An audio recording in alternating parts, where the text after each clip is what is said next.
Thank you again for stopping by. Today is a continuation of stage 1 dementia Alzheimer's. I'm giving two more examples of people who are suffering at stage 1. It's different for everyone, but of course I like to give some examples that I have witnessed so that maybe it could help people who are caring for their loved ones at home. I'd like to start off with a gentleman who was in the large facility that I managed. I was in a director's meeting and I was summoned by my staff to come to the door and to come down to the unit. We have a gentleman who was in stage 1, very attractive gentleman, very established, successful businessman.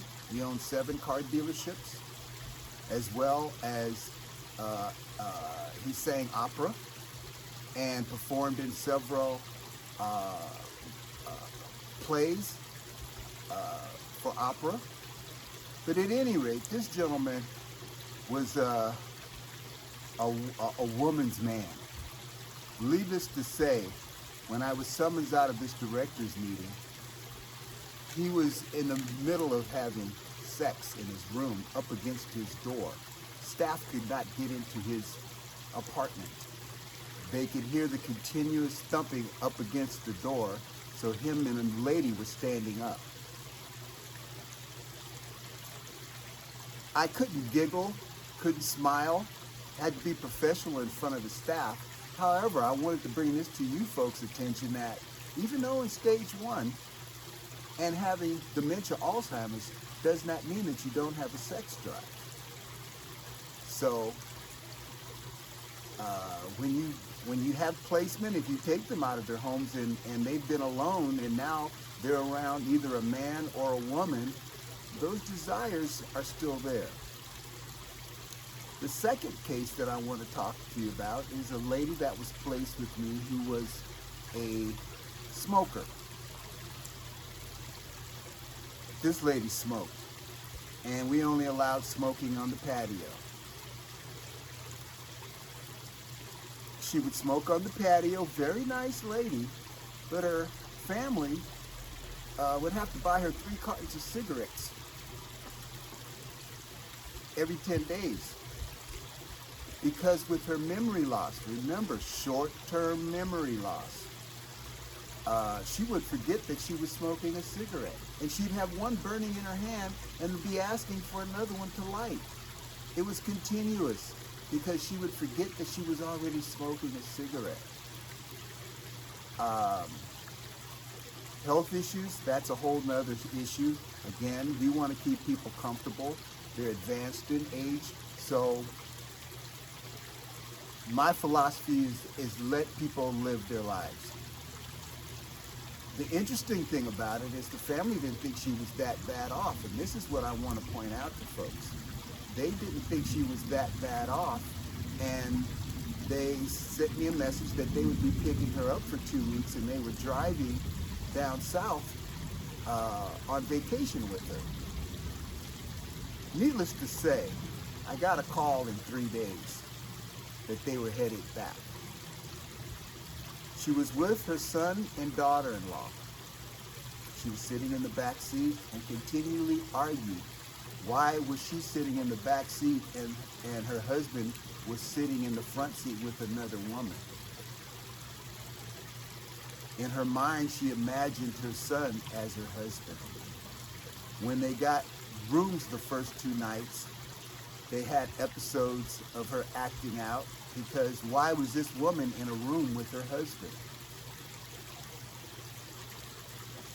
She had been fine previous to that. And one thing I'll note to you is that the different stages of dementia Alzheimer's for some people will accelerate with stress.